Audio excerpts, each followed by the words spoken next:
Hey everyone, welcome back to my channel. আজ যাবো মামাবাড়ি, তাই জন্য সকাল সকাল ঘুম থেকে উঠে রেডি হয়ে বেরিয়ে পড়লাম।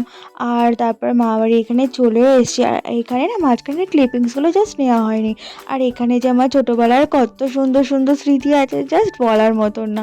আর এটা কোনো দিন ভোলার মতনও না। আর তোমাদের কার কার আছে এত সুন্দর সুন্দর স্মৃতি মামাবাড়ির সঙ্গে? যাই হোক, মামাবাড়িতে ছিল আজকে সত্যনারায়ণ পুজো, সেই জন্য আমি আর আমার মা এসেছিলাম। আর এখানে এসে একটা পাকা মিষ্টি বাচ্চার সঙ্গে দেখা হলো। সবাই এখানে পুজোর কাজ শেষ করলো। পুজো কমপ্লিট হওয়ার পরে আমরা প্রসাদ খেয়ে নিলাম। আর যেহেতু আমাদের বাড়িও ফিরতে হবে, আমি গেছিলাম কলকাতা, আমার বাড়ি হাবড়ায়, সেখানে ফিরতে হবে, তাড়াতাড়ি বেরিয়েও পড়তে হবে, ওই জন্য তারপরে একটু ছাদে গেলাম। সন্ধে হয়ে গেছিলো বেশ, তাই জন্য ভিউটা ভালো আসেনি। দেন বাড়ি চলে আসলাম। বাড়ি আসার পরে বাবা এখানে সব ডিনার নিয়ে এসেছিলো রেস্টুরেন্ট থেকে। 3-4 জন মিলে ডিনারটা কমপ্লিট করলাম। আর চলো নেক্সট ব্লগে দেখা হচ্ছে খুব শীঘ্রই।